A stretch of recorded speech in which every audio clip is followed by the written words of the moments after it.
इन दोस्तों, मई 2024 में तीसरी बार सरकार में आने के बाद मोदी सरकार ने अपना पहला फुल फ्लेज बजट 2025-26 के लिए कल पेश किया। निर्मला सीतारमण द्वारा पेश किए गए इस बजट पर एक मिक्स रिएक्शन हमने बाजार में देखने को मिला, जहां जो सत्ता दल के लोग हैं उन्होंने कहा कि ये बजट देश को बदलने वाला है। हर बार की तरह जैसा रिएक्शन आता है वही अपोजिशन के आधार पर इस बजट में किसी को कुछ नहीं मिला और देश की प्रगति अपोजिशन को नहीं दिखती।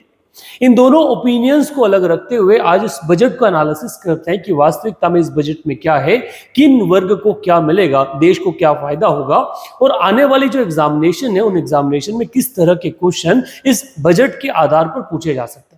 इसमें देखते हैं कि जो किसानों के लिए केसीसी का लिमिट 3 लाख से 5 लाख बढ़ाया, उससे क्या फायदा होगा। 12 लाख तक का जो टैक्स फ्री लिमिट नया निकाला गया है नई टैक्स स्लैब के साथ, वो किस तरह से इंप्लाइड होगा और डिफेंस एक्सपेंडिचर में जो इंक्रीज हुआ है उसके मायने क्या होंगे। वन बाय वन सारे सवालों के जवाब जो है आज इस एनालिसिस वाले वीडियो में हम डिस्कस करने वाले हैं। अगर आपके कल्पाक्ष के चैनल पे नए हैं तो इस चैनल को सब्सक्राइब जरूर करें। करंट अफेयर से रिगार्डिंग सारी अपडेट वन बाय वन हम वीडियो के थ्रू लगातार लेकर आपके लिए आते हैं। तो बिना देरी के आगे बढ़ते हैं दोस्तों, शुरुआत करते हैं की फीचर्स ऑफ द बजट 2025-2026। भारतीय संविधान के अनुच्छेद 112 आर्टिकल 112 के आधार पर जो प्रदत्त शक्तियां हैं, जिसमें पावर्स दी गई है प्रेसिडेंट को कि वो सरकार को आदेश कर सकता है कि आने वाले साल में जो भी नेक्स्ट फाइनेंशियल ईयर आने वाला है, क्योंकि वर्तमान में हम जिस फाइनेंशियल ईयर में चल रहे हैं वो फाइनेंशियल ईयर है 2024-25। सो इस फाइनेंशियल ईयर में राष्ट्रपति जो है प्रेसिडेंट, वो सरकार को आदेश करते हैं कि वो आने वाले फाइनेंशियल ईयर के लिए अपने जो भी बजट एस्टिमेट्स है उनको सदन के सामने रखें और उन्हीं की अनुशंसा पर भारत का जो मिनिस्ट्री ऑफ फाइनेंस होता है वो एक प्रॉपर अकाउंट स्टेटमेंट प्रिपेयर करता है, जिसे हम कॉमन लैंग्वेज में बजट कहते हैं। अब की बार का जो बजट है वो फाइनेंस मिनिस्टर निर्मला सीतारमण द्वारा जो पेश किया गया, उसके कुछ गाइडिंग प्रिंसिपल्स जो है वो डिसाइड कर रखे, जिनको उन्होंने नाम दिया द जर्नी ऑफ डेवलपमेंट, विकास के लिए जो रास्ता है वो। जहां उन्होंने बोला the fuel with the reform, guiding spirit, the inclusivity and the destination विकसित भारत। 3 एम बेसिकली इसमें डिसाइड कर रखे हैं कि किस आधार पर हम चलेंगे। तो हम रिफॉर्म के आधार पर चलेंगे। टारगेट या स्पिरिट हमारा क्या है, तो स्पिरिट हमारा है इंक्लूसिविटी, समावेशिता, सबको साथ में लेके चलना, और डेस्टिनेशन रखिए हमें विकसित भारत तक पहुंचना है विद द ईयर 2047, जब हम 100वां वर्ष मनाएंगे भारतीय आजादी का। इंजन ऑफ डेवलपमेंट, किस आधार पर हम डेवलपमेंट पे चलेंगे, तो 4 चीजों को फोकस में रखा गया। द फर्स्ट किसान, जिसे हम एग्रीकल्चर की बात की जाए। सेकेंड फोकस में था मीडियम स्मॉल एंड स्मॉल जो इंटरप्राइजेस होते हैं उन एमएसएमईज जो है एमएसएमईज को। थर्ड टारगेट इन्वेस्टमेंट पे किया गया और फोर्थ टारगेट भारत का जो ग्रोइंग एक्सपोर्ट है उस एक्सपोर्ट पे किया गया। तो इन 4 चीजों को डेवलपमेंट का इंजन के रूप में क्या किया गया, मार्क करके भारत का जो बजट है उस बजट को बनाया गया।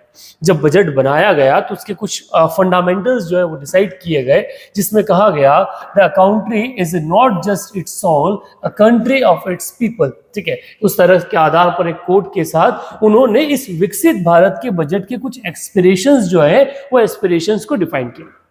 एस्पिरेशंस क्या क्या रखे, एस्पिरेशन रखा एक्सेलरेटिंग द ग्रोथ, जो ग्रोथ भारत को मिल रही है उस ग्रोथ को और तेजी से आगे बढ़ाना।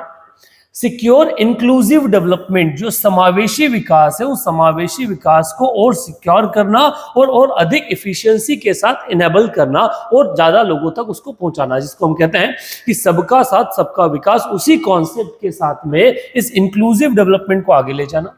Enhancing spending of power of India's rising middle class, जो स्पेंडिंग पावर है उस जो खर्चे की ताकत है वो बढ़ाना। जो मिडिल क्लास, क्योंकि एक बड़ा तबका जो है वो मिडिल क्लास वाला जीवन जो जीता है, तो उनके हाथ में और ज्यादा पैसा देकर उनकी खर्च क्षमता को बढ़ाना, क्योंकि उनके पास में पैसा अगर आएगा तो खर्च बढ़ेगा, खर्च बढ़ेगा तो कहीं ना कहीं इकोनॉमी में एक साइक्लिक फैक्टर जो है वो जनरेट करेगा, जिससे इकोनॉमी में एक एडिशनल ग्रोथ हमको मिलेगी। Invigorate private sector investment, private sector investment को एक्युमुलेट करके उसे बढ़ाना और अपलिफ्ट हाउसहोल्ड सेंटिमेंट्स, जो बेसिकली ओवरऑल पीपल के जो सेंटिमेंट्स है उनकी मनोवृत्ति है उनको अपहेल्ड करना, उनको मान्यता देना। इन्हीं कुछ एस्पिरेशंस के साथ में ये जो बजट 2025-26 का है इसको प्रिपेयर किया गया। जनरली यहाँ से अगर कोई एग्जामिनेशन की तैयारी कर रहा है तो यहाँ से उनसे क्वेश्चंस जो है वो बनते हैं कि किस आधार पर ये बजट जो है वो बनाया गया है, क्या गाइडिंग स्प्रिट जो है अब की बार की बजट की है, या फिर क्या डेस्टिनेशन इसमें तय किया गया। ये भी तरह के क्वेश्चंस भी हम लोग देखते हैं कि इंजन ऑफ डेवलपमेंट किन चार चीजों पर अब की बार या 2025-26 का जो बजट है उन बजट पे फोकस किया गया है। तो ये क्वेश्चंस आने वाले जो एग्जामिनेशन है वहां के लिए महत्वपूर्ण होता है। आगे अगर चर्चा की जाए तो डेवलपमेंट मेजर्स फोकसिंग ऑन, तो किन चार चीजों पे फोकस किया गया, तो फोकस किया गया गरीब, युवा, अन्नदाता और नारी। बेसिकली चार जाति जो प्रधानमंत्री नरेंद्र मोदी द्वारा अपनी नई रैलियों में निकाली गई जब जातिवाद की बात अपोजिशन द्वारा की गई। मोदी जी का कहना है कि देश में अभी सिर्फ चार जातियां हैं। चार जातियां कौन कौन सी, तो एक तो है गरीब, दूसरा है युवा, तीसरा है किसान और चौथी है नारी। तो इन चार लोगों के आधार पर और इन्हीं को फोकस करते हुए ये जो पूरा बजट है इसको बनाया गया। Spurring agricultural growth, building rural prosperity, ये जो एक प्राइमरी टारगेट है, इस टारगेट को रखा गया और किस तरह से इसे बनाया जाएगा, क्या इसके लिए मेजर्स किए गए। तो पहले the national mission on high yielding seeds targeted development in propagation of seeds with high yield, pest resistance and climate resilience। ये प्राइमरी ऑब्जेक्टिव जो है इस जो हम किसान की प्रधानमंत्री धन्य धान्य कृषि योजना जिसको शुरू किया गया है उसका है। तो इसको अगर अपन क्लियरली समझने की कोशिश करें तो इस किसानों को फोकस में रख के एक प्रधानमंत्री द्वारा एक नई योजना जो है उसकी शुरुआत की गई। योजना का नाम है प्रधानमंत्री धन धान्य कृषि योजना। किन एरियाज के लिए, जहां पर प्रोडक्शन कैपेसिटी जो है वो इनकंपैरेटिवली कम है बाकी डिस्ट्रिक्ट्स के बीच में, उनमें अब की बार टारगेटेड बेसिस पे 100 डिस्ट्रिक्ट्स को इसमें कवर किया जाएगा जिससे 1.7 करोड़ फार्मर्स जो है वो इससे मींस कहीं ना कहीं फायदा उनको मिलेगा। अगर बात की जाए इस जो अन्नदाता योजना है इसका प्राइमरी एरिया या पहला पार्ट क्या रहेगा, तो वो रहेगा हाई यील्ड सीड्स को अवेलेबल करवाना। भारत में सबसे ज्यादा कृषि भूमि जो है वो है, पर उत्पादन के बारे में जब बात आती है तो हमारा पर हेक्टर प्रति हेक्टर जो यील्ड है या कैपेसिटी है वो काफी देशों से काफी कम है। ठीक है, अगर वो गेहूं का उत्पादन हो, सोयाबीन का उत्पादन हो, अरहर दाल या किसी मूंग का दाल का उत्पादन हो, तो अरहर हो, दलहन हो, तिलहन हो, हर चीज में हमारा एवरेज प्रोडक्शन जो है वो कम है। प्रोडक्शन कम होने के पीछे कई सारे रीजन है। पहला, फर्टिलाइजर्स और पेस्टिसाइड्स का सही उपयोग ना होना, बीज की गुणवत्ता उतनी नहीं होना कि वो बहुत ज्यादा प्रोडक्शन जो है वो दे पाए, या फिर बाकी फैसिलिटीज नहीं होना। तो इन्होंने पहला टारगेट किसके साथ किया, सीड्स के साथ किया कि हम नए ऐसे सीड्स को उपलब्ध करवाएंगे जो क्या रहेंगे, जो बेसिकली और ज्यादा क्लाइमेट के आधार पर और उनकी यील्डिंग कैपेसिटी ज्यादा है। सेकेंड चीज इसमें किया गया and that is enhancing credit through KCC. 1998 में अटल बिहारी सरकार द्वारा एक जो बहुत बड़ा मूव लाया गया उसको कहा जाता है किसान क्रेडिट कार्ड योजना। किसानों की आकस्मिक जो दिक्कतें होती हैं या उनकी जो आवश्यकताएं हैं उनको फुलफिल करने के लिए किसान क्रेडिट कार्ड जो है उसे शुरू किया गया और इसमें कई लंबे समय तक एनहांसमेंट किया, जो एक रिफॉर्में है उसकी आवश्यकता को खोजा जा रहा था कि अभी तक जो लिमिट थी वो लिमिट को 3 लाख रुपए जो है वो डिसाइड कर रखा था कि एक व्यक्ति विशेष को प्रति जो एक भूमि होती है उस आधार पर, प्रति एकड़ भूमि के आधार पर 3 लाख रुपए तक मैक्सिमम जो है वो अवेलेबल किए जाएंगे। अब उस अमाउंट को बढ़ाकर 5 लाख रुपए जो है वो कर दिया। अब ये कर देने से लगभग शॉर्ट टर्म लोन्स जो है वो 7.7 करोड़ फार्मर्स जो है, फिशरमैन हो गए, डेयरी फार्मर्स हो गए, इन सबको इससे मदद मिलेगा। मींस एक एडिशनल कैश फ्लो जो है वो किसानों के हाथ में आएगा। तीसरा जो मेन फोकस इन्होंने जो अब मैंने आपको बताया था कि प्रधानमंत्री धन धान्य योजना के बारे में था।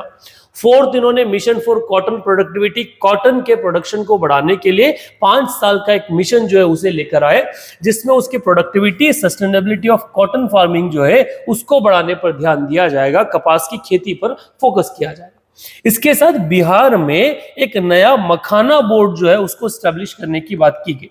Over the period of time, आप इंस्टाग्राम रील से माने या फिर हेल्थ कॉन्शियसनेस के साथ माने, मखाना की उत्पादकता और उसकी जो प्रोडक्ट मींस कंजप्शन है उसमें काफी वृद्धि हुई और कंजप्शन में वृद्धि होने के साथ ही अब इसके लिए एक स्पेसिफिक मखाना बोर्ड एस्टेब्लिशमेंट करने की बात की गई है जो वहां पे प्रोडक्शन इंप्रूव करने के लिए, प्रोसेसिंग के लिए, वैल्यू एडिशन के लिए और मार्केटिंग के लिए क्या करेगा, सारी की सारी सुविधाएं उपलब्ध करवाएगा। बिहार में आने वाले टाइम पे इलेक्शन भी देखने को मिलेगा और ये भी कहा जा रहा है कि इलेक्शन के कारण एक मूव लिया गया है, ये किसी भी आधार पर लिया गया है, पर ये मखाना प्रोडक्शन के लिए काफी इंपॉर्टेंट होने वाला है।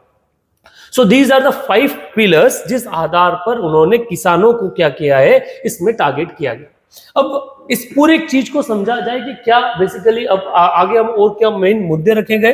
तो एक मुद्दा हम लोगों ने एक प्लान लेकर आए, आत्मनिर्भरता इन पल्सेस। पल्सेस या दालों के भाव लगातार, दलहन के भाव लगातार बढ़ रहे हैं और उन दलहन के भाव को कम करने के लिए सरकार जो है उसका इंपोर्ट जो है उसको कम, उस पर निर्भरता है उसको कम करने के लिए एक 6 साल का उन्होंने मिशन लॉन्च किया है। स्पेशल फोकस दिया गया है तुअर, उड़द और मसूर की जो दालें हैं उन दाल पर क्या किया जाएगा। Development and commercial availability of climate resistant seeds, means फिर से वर्तमान क्लाइमेट या जो मौसम है उस आधार पर उन सीड्स का डेवलपमेंट किया जाएगा। इनहांसिंग प्रोटीन कंटेंट, उसमें प्रोटीन कंटेंट को बढ़ाया जाएगा। इंक्रीजिंग प्रोडक्टिविटी, उनकी उत्पादकता को बढ़ाया जाएगा। और improving post harvest storage and management, assuring remunerative prices to the farmers. जो हार्वेस्टिंग के बाद उनके जो मींस वेयरहाउसिंग की जो कैपेसिटी है उस कैपेसिटी को इंक्रीज करने पे काम इस पूरे आत्मनिर्भरता या पल्सेस के लिए जो मिशन लाए गए उस मिशन में किया जाएगा। जो जहां से क्वेश्चन बनने की संभावना है कई आधार पर है, क्योंकि इस तरह के क्वेश्चन हम हर बार प्रीलिम्स जैसी जो एग्जामिनेशन होती है, फिर वो एमपीपीएससी या यूपीएससी जो एग्जाम होती है, स्टेट बोर्ड कंडक्ट करवा रहा हो या फिर आपका सेंट्रल गवर्नमेंट के द्वारा कंडक्ट हो रही है, वहां पे हमको देखने को मिलती है। इसके अलावा India post as a catalyzed for the rural economy, जो पोस्ट बैंक्स होती हैं या पोस्ट ऑफिस होते हैं उनको भी भारतीय की जो ग्रामीण अर्थव्यवस्था है उसमें उनका रोल बढ़ाने के लिए कुछ चीजें किया जाएगा, जैसे रूरल कम्युनिटी हब को लोकेशन टाइप से एक प्लान बनाया जाएगा। इंस्टीट्यूशनल अकाउंट सर्विसेज को इंट्रोड्यूस किया जाएगा। DBT, direct benefit transfer, cash out and EMI pickup जैसी सुविधाएं। Credit service to the micro enterprises provide की जाएगी और इंश्योरेंस और डिजिटल सर्विसेज जो है उनको भी पोस्ट ऑफिस के थ्रू, क्योंकि पोस्ट ऑफिस का नेटवर्क भारत में काफी हम देखने को मिलता है, उसी नेटवर्क के थ्रू ये सारी चीजें उपलब्ध करवाने की बात इस बजट 2024-25 में की है। बजट 2024-25 से कई तरह के सवाल जो है वो सवाल बनता है और ये सवाल कई बार स्टैटिक अकेले नहीं होते, कई बार कुछ सवाल ऐसे होते हैं जो बेसिकली पुराने आधार, जैसे कि भारत का स्वतंत्रता के बाद में पहला बजट किसने पेश किया था, ये ऑप्शन आप कमेंट बॉक्स में लिख सकते हैं। सवाल इस तरह का पूछा जाता है कि भारत में सबसे ज्यादा बजट जो है वो किसने पेश किए, ठीक है, भारत का पहला बजट में इन द ब्रिटिश गवर्नमेंट वो किसके द्वारा पेश किए गए, इस तरह के सवाल भी लगातार हम लोगों को देखने को मिलता है। इनके जवाब आप कमेंट बॉक्स में आपकी तरफ से लिखेंगे कि किसने पहला बजट पेश किया, भारत का सबसे ज्यादा बजट जो है वो किन्होंने पेश किया था। Development of the measures for the focusing on youth, नारी अगर बात की जाए उसमें एक और फोकस इन्होंने किया किसके ऊपर, तो वो था supporting MSMEs and furthering make in India. जिस तरह से मेक इन इंडिया का एक मोमेंट हमने चलाया, भारत में प्रोडक्शन कैपेसिटी को बढ़ाने की बात की, उसी को इंक्रीज करते हुए एमएसएमई से प्रपोट किया जाए किस आधार पर। So credit card for micro enterprises, customized credit card with the ₹5 lakh limit for micro enterprises registered as Udyam portal in the first year, 10 lakh such cards will be issued. मतलब इन सारे के सारे जो उद्यम पोर्टल के ऊपर उद्यम योजना के तहत रजिस्टर्ड एमएसएमईज है उनको 5 लाख का एक क्रेडिट कार्ड दिया जाएगा और ऐसे कुल 10 लाख क्रेडिट कार्ड जो है वो इशू किए जाएंगे बाजार में। Scheme for the first time entrepreneurs, जो पहली बार एंटरप्रेन्योर बने हैं उनके लिए जो फर्स्ट 5 लाख जो एंटरप्रेन्योर्स है वो जिसमें woman, schedule caste, schedule tribe के लोग शामिल हैं, उनको नई योजना के तहत लगभग 2 करोड़ रुपए का जो लोन है वो अगले 5 साल तक क्या किया जाएगा, प्रोवाइड करवाया जाएगा। सो सबसे बड़ा बिजनेस में जो कंसर्न आता है वो कंसर्न यही आता है कॉर्पस का, अमाउंट का, या जो आपका फंडिंग है उस फंडिंग का, उसको शॉर्ट आउट करके एक नया हाथ जो है भारत सरकार ने दिया है। अगर व्यक्ति अपनी प्रॉपर क्रेडिट के साथ जा रहा है तो उसको इन सब चीजों का फायदा जो है वो मिलेगा। इसमें उन्होंने मैन्युफैक्चरिंग मिशन को आगे बढ़ाते हुए ease and cost of doing business को बढ़ाया जाएगा। Future ready workforce for the in demand jobs के पे काम किया जाएगा। और vibrant and dynamic MSME sector पे availability of technology, quality production और क्लीन टेक्नोलॉजी मैन्युफैक्चरिंग और क्लाइमेट डेवलपमेंट के ऊपर ये भी मैन्युफैक्चरिंग मिशन के तहत भारत सरकार का कहीं ना कहीं ऑब्जेक्टिव रहेगा। ये क्वेश्चंस मेंस के लिए काफी इंपॉर्टेंट होते हैं। सो अगर सवाल पूछा जाए कि मैन्युफैक्चरिंग मिशन के तहत क्या क्या चीजों पर फोकस होगा, तो ये वो सेक्टर्स हैं जिनके ऊपर आपका फोकस रहेगा। वैसे ही लेबर इंटेंसिव सेक्टर्स जो है उनके लिए क्या किया गया है, तो focus product scheme for footwear and leather sector, जो फुटवियर और लेदर सेक्टर में जो लोग काम करते हैं उनके लिए ये स्कीम जो लॉन्च की है, जिसके आधार पर 22 लाख लोगों को एम्प्लॉयमेंट जो मिलने की संभावना है, जिससे 4 लाख करोड़ का टर्नओवर और एक्सपोर्ट लगभग 1.1 लाख करोड़ का बढ़ेगा। टॉय एंड सेक्टर्स को बढ़ावा देने के लिए वहां पर क्लस्टर्स, स्किल्स, मैन्युफैक्चरिंग इकोसिस्टम, ये सबके सब मेड इन इंडिया ब्रांड के तहत क्या किया जाएगा। फूड प्रोसेसिंग यूनिट को फोकस करने के लिए national institute of food technology in Bihar जो है वो स्टैब्लिश किया जाएगा। मींस अब एक नया INIFT नाम से इंस्टीट्यूट जो है वो आएगा, जिसका नाम रहेगा national institute of food technology, centre रहेगा बिहार में।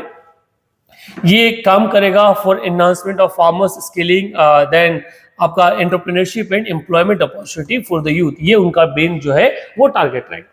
सिग्निफिकेंट एक एनहांसमेंट उन्होंने क्रेडिट अवेलेबिलिटी के लिए किया है। जैसे MSMEs के लिए क्रेडिट गारंटी जो 5 लाख हुआ करती है, तो उसको बढ़ा के 10 कर दिया गया। स्टार्टअप के लिए 10 से बढ़ाकर 20 कर दिया गया, और लोन जो है अप टू 20 करोड़ रुपीस का जो लोन है वो अवेलेबल किया जाएगा। वहीं पर करोड़ में अगर बात की जाए, तो पहले जो माइक्रो एंटरप्राइजेस के लिए आपका 1 करोड़ होता था, उसे 2.25 कर दिया है। टर्नओवर 5 बेसिकली जो डिवाइड कर रखा है, उस आधार पर हर चीज में जो अमाउंट है उस अमाउंट को इंक्रीज करके क्रेडिट फैसिलिटी को बढ़ाया गया है। मींस उन जो बिजनेस ऑनर्स हैं उनके हाथ में और कॉर्पस बढ़े कि वो बिजनेस अपना जो आगे बढ़ा पाए। ये गरीब या 4 जातियों के आधार पर डिवाइडेड ये बजट है। इसमें पीपल और इकोनॉमी के जो पार्ट है उस पर means investing in the people and economy and innovation, इस आधार पर मींस लोगों के ऊपर खर्चा किया जाएगा, इकोनॉमी और इन्वेस्टमेंट पे जो खर्चा है वो किया जाएगा। इसके लिए कुछ मिशंस जो है उनको शुरू किया गया, जैसे सक्षम आंगनवाड़ी एंड पोषण 2.0 मिशन की शुरुआत की गई है। Expansion of capacity in IITs, उनकी जो सीट्स बढ़ाना है। सबसे बड़ा जो कंसर्न अभी हम देखते हैं वो क्या है, वो सीट का आता है, अवेलेबिलिटी ऑफ सीट। तो over the period of time लगभग 6000 से ज्यादा जो सीटें हैं वो IITs में बढ़ाई जाएगी। और हेल्थ के मामले में इन्होंने हर एक भारत की 720 टोटल डिस्ट्रिक्ट्स हैं, उन सभी डिस्ट्रिक्ट में कैंसर सेंटर्स जो हैं वो एस्टेब्लिश किए जाएंगे डे केयर के लिए, कि आप वहां जाके आपका जो इलाज है वो आप करवा सकते हैं। कैंसर एक बहुत बड़ा प्रॉब्लम वर्तमान समय में हम लोगों के लिए बनकर आया है, जिसका इलाज काफी महंगा, उसके लिए गवर्नमेंट ये फैसिलिटी जो है ये प्रोवाइड करेगी। भारतीय भाषा पुस्तक स्कीम नाम से एक प्रोग्राम जो है वो चलाया जाएगा। National centres of excellence for skilling जो है उनकी शुरुआत की जाएगी। अटल थिंकर्स लैब नाम से 50,000 लैब जो है वो सेटअप किए जाएंगे अगले 5 साल में। Centre of excellence in artificial intelligence, जिसके लिए टोटल 500 करोड़ का जो है वो बजट भारत सरकार द्वारा अलॉट किया गया है। और ब्रॉडबैंड कनेक्टिविटी को बढ़ाने के लिए गवर्नमेंट जो है वो जो पहुंचा रही है, आपके जितने भी सेकेंडरी और प्राइमरी स्कूल्स हैं, हेल्थ सेंटर है, वहां पर मींस हर जगह उन्हें ब्रॉडबैंड नेट के द्वारा कनेक्ट किया जाएगा। ये वो सारे टारगेट्स है जो भारत सरकार द्वारा इस बजट में सेट किए गए। Broadband expansion of the medical education, जो सीट्स में उसमें 10 साल एडिशनल सीट्स जो है उनको बढ़ाया जाएगा, और टोटल अगले 5 साल में 75,000 सीट्स जो है उनको इंक्रीज किया जाएगा। PM स्वनिधि योजना जो है उसको एनहांस करते हुए उसमें लोन जो उसको बढ़ाया जाएगा। UPI लिंक क्रेडिट कार्ड और कैपेसिटी, ऐसा एक पूरा जो इकोसिस्टम है वो क्रिएट किया जाएगा, जिससे पेमेंट जो है वो काफी इजी हो जाए। Welfare of online platform for worker, registration of the e-Shram portal for health care under PM Jan Arogya Yojana. जो भी लोग स्विगी में काम करते हैं, जोमेटो या फिर इस तरह के ई-कार्ट, ब्लिंकिट जैसी जो ऑर्गेनाइजेशन है वहां काम करते हैं, उनको भी ई-श्रम पोर्टल पर रजिस्टर करवाया जाएगा। और इन सबको 5 लाख रुपए तक का जो एक बीमा है वो बीमा दिया जाएगा PM जन आरोग्य योजना के तहत, जिनसे उनके लाइफ पे एक नया इंपैक्ट जो है वो आने वाले टाइम पीरियड पे देखने को मिलेगा। ये बजट ओवरऑल इन 4 चीजों पर फोकस्ड है, जिनको लेकर अलग अलग जो कयास है वो लगाए जा रहे हैं। कहीं तरह से देखा जाए तो एक बड़ा जो बढ़ती महंगाई है, उस महंगाई में एक सपोर्ट सरकार के द्वारा दिया गया। अब कई बार हम सोचते हैं कि सरकार एकदम से आके सब कुछ बदल के रख देगी, वो संभव नहीं होता कई सारे इकोनॉमिक कंस्ट्रेंट के कारण। परंतु कई बार जितना पॉसिबल है, मोस्ट पॉसिबल लिमिट्स जो हैं उनको अब की बार इस बजट में भारत सरकार द्वारा टच किया गया। अब ये जो 4 मेजर्स हैं, गरीब, यूथ, अन्नदाता और नारी, इसी पर ये जो हम बात कर रहे थे कि पीपल, इकोनॉमी, इन्वेस्टमेंट में किस तरह से खर्चा किया जाएगा। तो over the period of time support for the state infrastructure बढ़ाने के लिए outlay of 1.5 lakh crore, 50 years interest free loans for the state for capital expenditure and incentive for the reform। जो भी स्टेट क्या करना चाह रही है, जो डेवलपमेंट इंफ्रास्ट्रक्चर पे खर्च करना चाह रही है, उनके लिए 1.5 लाख करोड़ रुपए का जो एक आउटले वो डिसाइड किया है, जिसमें 50 साल तक के लिए इंटरेस्ट फ्री लोन जो है वो प्रोवाइड किया जाएगा। असेट मोनेटाइजेशन प्लान 2024-25 के लिए launch of plough bank capital of 10 lakh crore in new project, 10 lakh crore का एक अलग से 2025 से 30 के लिए प्रोजेक्ट बनाया जाएगा। जल जीवन मिशन के तहत 100% कवरेज जो है वो बढ़ाया जाएगा और इसका एक्सटेंड कर दिया गया 2028 के लिए। ठीक है, ये जो टोटल आउटले इसका भी इसमें क्या किया गया है, बढ़ाया गया। अर्बन चैलेंजिंग फंड के नाम से जो पूरा क्या किया जा रहा है, 1 लाख करोड़ रुपए का एक प्रपोजल किया है, जिसमें cities as a growth hub उनको क्या है क्रिएट किया जाएगा, जहां पे उनका जो रीडेवलपमेंट किया जाएगा, वाटर एंड सीवेज फैसिलिटीज है उनको डेवलप किया जाएगा। पावर सेक्टर रिफॉर्म में इंसेंटिव डिस्ट्रीब्यूशन रिफॉर्म, जिसमें एडिशनल बोरोइंग फ्रॉम 0.05% या सॉरी 0.5% ऑफ द जीएसडीपी, जो स्टेट का ग्रॉस डोमेस्टिक प्रोडक्ट होता है, उसमें एक नया टारगेट भारत सरकार द्वारा इस बजट के तहत अलोकेट जो है वो किया गया। इसके साथ आपका फोकस किया गया है मैरीटाइम डेवलपमेंट फंड, जिसमें 25,000 करोड़ रुपए का जो फंड है वो मैरीटाइम डेवलपमेंट के लिए डाला है। बिहार के लिए future needs of greenfield airport financial support किया गया है। वेस्टर्न कोशी कैनाल जो प्रोजेक्ट है उसको इसमें जगह जो है वो दी गई है। Nuclear energy mission for the विकसित भारत, जिसमें न्यूक्लियर एनर्जी के लिए काम किया गया, और न्यूक्लियर एनर्जी को लेकर अभी हमने देखा है अमेरिका के साथ भी भारत का एक बड़ा डील जो है वो हुआ है। स्वमित जो एक फंड है वो एक नया टूल निकाला गया है, जिसमें 15,000 करोड़ रुपए जो है उसकी व्यवस्था की गई है। उड़ान के तहत आपका कनेक्टिविटी को बढ़ाया जाएगा, जिसमें 120 नए डेस्टिनेशन और कैरी फॉर 400 करोड़ पीपल के लिए अगले 10 साल में उड़ान योजना, उड़े देश का हर नागरिक एक तरह योजना जो है प्रधानमंत्री नरेंद्र मोदी द्वारा लॉन्च की गई थी, उसी के आधार पर इसमें कई सारी जो चीजें हैं वो इंक्लूड की गई। अगर बात की जाए टूरिज्म को, अगला जो फोकस सरकार ने किया है वो है टूरिज्म को किया, और सरकार का मानना है कि टूरिज्म को आप एक एम्प्लॉयमेंट लीड ग्रोथ जो है वो प्रोवाइड कर सकते हैं। Top 50 tourist destination sites to be developed in partnership with state, देश में 50 साइट्स जो है उनको एज अ टूरिस्ट प्लेस के रूप में उन्हें डेवलप किया जाएगा स्टेट के साथ पार्टनरशिप करके। परफॉर्मेंस लिंक इंसेंटिव जो है उसमें लगाए जाएंगे। Streaming e visa facility state में डाली जाएगी। इंटेंसिव स्किल डेवलपमेंट प्रोग्राम जो है युवाओं के लिए वहां पे चलाए जाएंगे। मुद्रा लोन होम स्टेज के लिए दिए जाएंगे, और ease of travel and connectivity, जो टूरिस्ट डेस्टिनेशन है वो कनेक्टिविटी कर ऊपर फोकस किया जाएगा। ये लंबे समय से हमने देखा है कि टूरिज्म एक नया हब बन के निकला है। अभी अगर वर्तमान में बात की जाए अयोध्या के बारे में, जहां मंदिर बनने के बाद में एक बड़ा क्राउड हमने देखा, जिससे अयोध्या को ग्रोथ मिला। उज्जैन में महाकाल लोक बनने के बाद वहां पर एक नया ग्रोथ जो है उज्जैन को मिला है, और वो मिला है रिलीजियस टूरिज्म के नाम। और ये सिर्फ उज्जैन और महाकाल लोग या उज्जैन और अयोध्या तक सीमित नहीं है, सेम चीज पुरी में हम लोगों ने देखा, या द्वारका में, या फिर देश के अलग अलग हिस्सों में इस तरह से रिलीजियस टूरिज्म पे भी भारत सरकार का जो फोकस है वो फोकस है। अब इसी आधार पर देखा जाए तो एक कुछ नए इनिशिएटिव जो है वो निकाले गए, जैसे पीएम रिसर्च फेलोशिप, ठीक है, जिसमें IITs एंड IISc जो इंडियन इंस्टीट्यूट ऑफ साइंस के स्टूडेंट उनको दी जाएगी। Gene bank for crop of germplasm, जैसे second generation bank with the 10 lakh germplasm जो है उन्हें इंट्रोड्यूस किया जाएगा। ज्ञान भारतम मिशन जो है उसकी शुरुआत की जाएगी, जिसमें 1 करोड़ मनुस्मृतिस को नेशनल डिजिटल जो लाइब्रेरी उस आधार पर इंक्लूड किया जाएगा। रिसर्च डेवलपमेंट इनोवेशन के लिए 20,000 करोड़ का अलग से प्रावधान जो है वो भारत सरकार द्वारा किया गया है। और जियोस्पेटल मिशन जो है उसके तहत प्रधानमंत्री गति शक्ति योजना जो है उसके आधार पर एक मॉडर्नाइज डेवलपमेंट जो है वो इस बजट के तहत इसमें अलॉट किया गया है या इसमें आगे बढ़ाया गया है। इसके अलावा अगर बात करें एक्सपोर्ट प्रमोशन के लिए क्या किया है, तो एक्सपोर्ट प्रमोशन मिशन के तहत sectoral and mini sectoral target जो है वो सेट किए गए हैं। MSME को उसी में इंक्लूड किया गया है। भारत ट्रेड नेट नाम से एक पर्टिकुलर एक ग्लोबल सप्लाई चेन को बढ़ाने के लिए एक प्लेटफॉर्म जो है उसकी शुरुआत की गई है। National framework work for GCC to enhance state for global capacity centres in the tier 2 cities.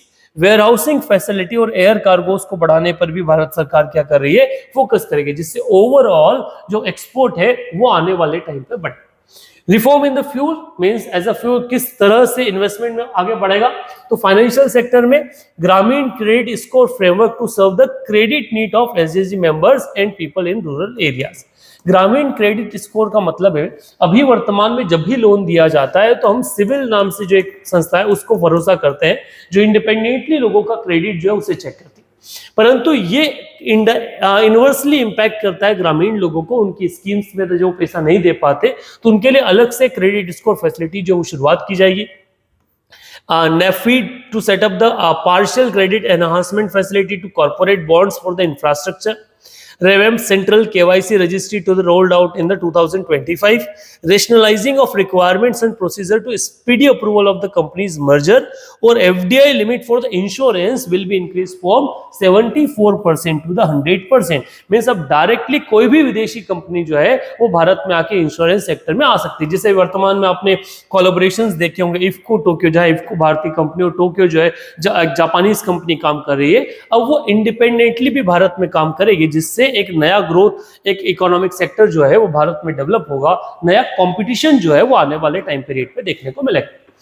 ये वो सारी चीजें हैं जिनको प्रोसेस बेसिस पे किया गया। इंश्योरेंस पहले 26% उसमें एफडीआई लिमिट था, 26% से 49 किया गया, 49 से 74 पर आया और अभी हम 100% जो है उसको अचीव किए। ये ओवरऑल एक स्ट्रक्चरल चेंज जो भारत सरकार का एक मोटिव है, ये मोटिव शो करता है that we want to change our self, but एकदम से नहीं बदलेंगे, उसको समय के साथ मार्केट में उसका इंपैक्ट देखने के बाद हम भारत में जो है चेंजेस जो वो लेके आएंगे। टैक्स रिफॉर्म की अगर बात की जाए तो टैक्स रिफॉर्म में इनडायरेक्ट टैक्सेस के लिए नया इनकम टैक्स बिल जो उसको इंट्रोड्यूस किया गया, जिसमें 12 लाख रुपए जो इनकम है उसको उसमें जो है ईज किया गया। रेगुलेटरी रिफॉर्म में light touch regulatory framework based on the principle of trust unleash productivity and employment, उस पर काम किया गया। High level committee for the regulatory reform बनाई जाएगी। Investment friendliest index of the state, ये नया एक इंडेक्स जो है उसको शुरू किया जाएगा। एफएसडीसी मैकेनिज्म पे काम किया जाएगा और जन विश्वास बिल 2.0 जो है वो लाया जाएगा, जिस आधार पर 100+ ऐसे प्रोविजंस जो अलग अलग लॉ में है जिसे क्रिमिनलाइज किया गया उन्हें डीक्रिमिनलाइज किया जाएगा for the ease of doing business. अब ये जो इनडायरेक्ट प्रपोजल्स हैं इनडायरेक्ट टैक्सेस के आधार पर, उसमें रेशनलाइज किया गया कस्टम टैरिफ स्ट्रक्चर को, जैसे रिमूवल ऑफ 0.7 टैरिफ रेट्स, जो अलग अलग टैरिफ रेट लगते हैं उनको हटाया गया। Apply not more than the one cess on the surcharge, एक से ज्यादा सेस और सरचार्ज नहीं लगाए जाएंगे। Apply equivalent cess to maintain effective duty to incident most item और level cess on lower source in the certain items. ये जो मल्टीपल टैक्सेशन जो लग रहे थे उनके ऊपर इसमें काम किया गया। सेक्टर स्पेसिफिक प्रोविजन के बारे में बात किया जाए तो मेक इन इंडिया में जो सेल हो गया, एलईडी सेल्स वगैरह हुए हैं, लूम टेक्सटाइल हुए, कैपिटल गुड्स हुए हैं, लिथियम बैटरीज हुए, इन सबको सस्ता करने का जो काम है वो किया है। प्रमोशन ऑफ एमआरओस 10 अगले 10 सालों तक के लिए शिप बिल्डिंग और शिप ब्रेकिंग्स जो है उन पे फोकस किया गया है। एक्सपोर्ट प्रमोशन के लिए duty free inputs for handicraft and leather sector, उस पर बढ़ावा दिया गया है। ट्रेड फैसिलिटेशन जो है टाइम लिमिट फिक्स कर दिया है, उसके ऊपर भी क्या है काम किया गया है कि किस तरह से व्यापार जो है उस व्यापार को जो बढ़ाया जा सके आने वाले टाइम पीरियड। एडिशन में कुछ और चीजें बढ़ाई गई है, जैसे 36 लाइफ सेविंग ड्रग्स जो है उनसे एग्जम्प्टेड लिस्ट में डाल दिया गया, मींस उनके ऊपर कोई भी जो ड्यूटीज है वो ड्यूटी नहीं लगेगी। 6 मेडिसिन को 5% ड्यूटी लिस्ट में डाल दिया गया और 37 मेडिसिन और 13 न्यू पेशेंट असिस्टेंट प्रोग्राम जो है उनको कंप्लीटली जो ड्यूटीज हैं इंपोर्ट ड्यूटी उनसे एक्सबंड कर दिया गया है, जिसमें रेयर डिसीज में कैंसर हो गया, सीवियर क्रोनिक डिसीज हो गई, इन सब की दवाएं जो है वो आने वाले टाइम पीरियड पे सस्ती जो है वो देखने को मिलेगी। जब भी बजट बनाया जाता है सबसे महत्वपूर्ण होता है पैसा आएगा कहाँ और पैसा जाएगा कहाँ। अगर बात की जाए कि कहाँ से पैसा आएगा तो भारत में जो कुल पैसा आ रहा है 24% जो है वो लोन से आएगा, बोरोइंग से आएगा। हम बाहर से जो कुल खर्चा हम करेंगे वो 24% है, हम लोन लेंगे उसके लिए बोरोइंग्स लेंगे। 22% रुपया जो है 22 पैसा वो इनकम टैक्स से आएगा। इसके अलावा 18 पैसा जो है वो आएगा जीएसटी और अदर टैक्सेस से। 17% और 17 पैसा कॉर्पोरेट टैक्स से आने वाला है। 9% नॉन टैक्स रिसीट से आएगा। देन 5% यूनियन एक्साइज ड्यूटी से, 4% कस्टम ड्यूटी से और 1% नॉन डेप्ट कैपिटल रिसीट जो है वो भारत सरकार के पास प्राप्त होगी। अभी भी भारत का बड़ा पैसा जो है वो लोन और बोरोइंग से ही आएगा, कर्ज ही उसके लिए लेना पड़ेगा। कर्ज ज्यादा लेंगे तो इंटरेस्ट ज्यादा पे करना पड़ेगा, तो इसके लिए 20 पैसा आपका इंटरेस्ट पेमेंट में ही चला जाएगा। 100 रुपए में से 20 रुपए आप कहां डाल दोगे? इंटरेस्ट में।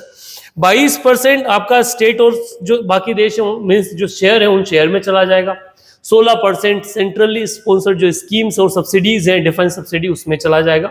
6% मेजर सब्सिडीज के अंदर आ जाएगा और 8% जो है वो आपका डिफेंस में जाएगा। सॉरी, इसमें सेंट्रल स्कीम में आएगा जिसमें डिफेंस शामिल नहीं है, सब्सिडी शामिल नहीं। 8% पैसा आपका डिफेंस में जाएगा, 8% फाइनेंस कमीशन के आधार ट्रांसफर में, 8% सेंट्रली स्पॉन्सर्ड स्कीम में और 8% जो बाकी एक्सपेंडिचर और 4% रुपया जो है वो आपका पेंशन में खर्च होगा। ये वो टारगेट से जिस आधार पर ये डिसाइड किया जाए कि रुपया आया कहां से और रुपया गया जो है वो कहां पे, तो ये वो जिस आधार पर भारत सरकार जो है वो खर्च करने वाली। डायरेक्ट टैक्स का जो प्रपोजल किया है उस आधार पर एक नई जो स्कीम है वो लॉन्च की गई, नया टैक्स स्ट्रक्चर लॉन्च किया गया है जिसमें 4-4 लाख का एक नया ब्रैकेट जो है वो क्रिएट करते हुए एक नई एंट्री दी गई। जैसे 0 से 4 लाख तक कोई टैक्स नहीं। अगर बात की जाए 2014 में जब सरकार आई थी तब 2 लाख रुपए जो थे वो टैक्स फ्री थे। 2 लाख से 2.5 लाख किया गया, 2.5 लाख के बाद में उसे और बढ़ाया गया, 2.5 लाख से 5 लाख और 5 से 7.5 लाख तक टैक्स फ्री था। अब एक नया ब्रैकेट जो वो निकाला गया जिसमें 12 लाख रुपए तक की जो इनकम है उसे टैक्स फ्री कर दिया गया और सैलरीड इनकम। अगर कोई व्यक्ति सैलरी से पैसा कमा रहा है तो 12 लाख तक टैक्स फ्री है। अगर उसने अपने कैपिटल गेन से, शेयर्स वगैरह से कहीं से पैसा कमाया है तो वो टैक्स फ्री नहीं रहेगा, उस पर आपको जो स्टैंडर्ड टैक्स है वो टैक्स देना पड़ेगा। अच्छा, 0 से 4 लाख तक कोई टैक्स नहीं, 4 से 8 लाख तक 5% टैक्स है, 8 से 12 लाख 10%, 12 से 16 लाख 15%, 16 से 20 लाख 20%, 20 से 24 लाख में 25% और 24 लाख से ऊपर 30% का जो टैक्स है वो भारत सरकार द्वारा डायरेक्ट टैक्स के रूप में लिया जाएगा। इससे एक लमसम फायदा उन लोगों को होगा जो सैलरीड इनकम ग्रुप से आते हैं और एक बड़े ही लीगल टैक्स प्लेयर के रूप में जाने जाते हैं। इसके अलावा सीनियर सिटीजन के लिए जो 50 लाख रुपए तक जो 50,000 के इंटरेस्ट पे जो टीडीएस डिडक्शन होता था उसको बढ़ा के अब 1 लाख रुपए कर दिया गया है। Annual limit of 2.4 lakh for the TDS on rent उसको इंक्रीज करके 6 लाख कर दिया है। 6 लाख रुपए तक की इंटरेस्ट जो आपका आ रहा है, मींस लोन रेंट से जो पैसा आ रहा है उसके ऊपर कोई खर्चा नहीं लगेगा। वॉलंटरी कंप्लायंसेस में जो extension of time limit file update returns from current limit 2 year to 4 year, 4 साल का जो आप है फाइनेंस या फिर जो इनकम टैक्स को एक साथ फाइल कर सकते हैं। रिड्यूसिंग कंप्लायंसेस बर्डन, ठीक है, अलग अलग जो कंप्लायंसेस बर्डन है उन बर्डन को भी क्या किया गया है, कम कर दिया गया है कि अब टैक्स फाइलिंग जो है वो लोगों के लिए और इजी हो जाने वाली है। इसके अलावा एम्प्लॉयमेंट एंड इन्वेस्टमेंट के आधार पर कुछ स्कीम्स जो उनको शुरू किया जाएगा। Tax certainty for the electronic manufacturing scheme शुरू की गई। Tonnage tax scheme for the inland vessels. Extension for incorporation by 5 year to the startups वो एक बढ़ा दिए गए हैं। तो ये वो नई शुरुआत इन आधार पर ऐसी चीजों के लिए की गई है जिससे आपका पैसा आएगा। पैसा रिसीट के आधार पर अगर बात की जाए कितने का पूरा बजट है तो टोटल अब की बार 25-26 में 34 लाख करोड़ रुपए का जो रिसीट है वो बताया गया जो रेवेन्यू से आएगा। कैपिटल रिसीट के बारे में बात की जाए तो 16.4 लाख करोड़ जो है वो आप मिलने वाले हैं आपके कैपिटल रिसीट से, जो बेसिकली आपका समय के साथ 2024 से कम हुआ है और आपका जो रेवेन्यू रिसीट है वो over the period of time एक बढ़ोतरी हम लोग उसमें देखते हैं। खर्च में अगर बात किया जाए तो effective capital expenditure 15.5 lakh crore होगा और रेवेन्यू एक्सपेंडिचर जो रहेगा वो 39.4 लाख करोड़ जो है वो है, जिसमें एक्सपांशन राइज हम लोगों ने पिछले साल से हमने देखा है जो रिवाइज एस्टिमेट था उससे। डेफिसिट ट्रेंड के बारे में अगर बात किया जाए तो फिस्कल डेफिसिट जो 2021-22 में अगर देखा जाए तो 6.7% था, वो over the period of time कम हुआ है और 2025-26 में फिस्कल डेफिसिट जो है वो 4.4% की जो लिमिट है जीडीपी उस पर लाए गए। रेवेन्यू डेफिसिट जो पहले 4.4 था 2020-21 में उसको अभी घटाकर 1.5% पे आपका रेवेन्यू डेफिसिट आया है। इफेक्टिव रेवेन्यू डेफिसिट जो 3.3% था जीडीपी का, उसको 0.3% पर लाया गया है, और प्राइमरी डेफिसिट जो 3.3% था उसको 0.8% के लोअर रेट पर जो है वो लाया गया है। तो ओवरऑल आपका डेफिसिट पर काफी काम किया गया। इसके अलावा जो net receipt of the centre है उसमें हम ट्रेंड अगर आप देखोगे तो एक राइज हम लोग को देखने को मिलता है, और ये राइज किस आधार पर, तो सरकार जो इनडायरेक्ट और डायरेक्ट टैक्सेस में जो नए चेंजेस लाती है उन चेंजेस से टैक्स पर्टेन्स होते हैं उनके आधार पर चीजें होती है। अगर अलग अलग सेक्टर में कितना निवेश किया, कितना पैसा अलॉट किया है उसकी बात की जाए तो डिफेंस को टोटल मिला है 4,91,732 मीन्स करोड़, रूरल डेवलपमेंट को 2,66,817 करोड़, होम अफेयर्स को 2,33,211 करोड़, एग्रीकल्चर को 1,71,437 करोड़, एजुकेशन को 1,28,650 करोड़, हेल्थ को 98,311 करोड़ रुपए जो है वो अलॉट हुए। इसके बाद अर्बन डेवलपमेंट के लिए 96,000, आईटी टेलीकॉम के लिए 95,000, एनर्जी के लिए 81,000, कॉमर्स एंड इंडस्ट्री के लिए 65,000, सोशल वेलफेयर के लिए 60,000 और साइंटिफिक डिपार्टमेंट के डेवलपमेंट के लिए जो 55,000 का जो खर्चा है वो भारत सरकार द्वारा किया जाएगा। ये भारत का ओवरऑल बजट या फिर वो की फिगर्स हैं जिनसे सवाल पूछे जा सकते हैं और जो आप लोगों के जाने के लिए जरूरी। बहुत ज्यादा अलग अलग योजनाओं पे फोकस नहीं किया गया है, स्ट्रेंथन किया गया है उन चीजों को जो पहले से शुरू है, और इंफ्रास्ट्रक्चर मींस कैपेसिटी बिल्डिंग जो उस पर फोकस किया गया। मेक इन इंडिया पर फोकस है और मिडिल क्लास को एक बड़ा फायदा देते हुए उनको हर तरह से एक एडिशनल पैसा जो है वो उनके पॉकेट में डाला गया, जिससे उनका खर्च जो है वो खर्च बढ़े और जिस कारण से इकोनॉमी में एक एडिशनल ग्रोथ जो है वो देखने को मिले। इस पर्टिकुलर बजट एनालिसिस पे आप अपने क्या ओपिनियन रखते हैं कमेंट बॉक्स में जरूर लिखें।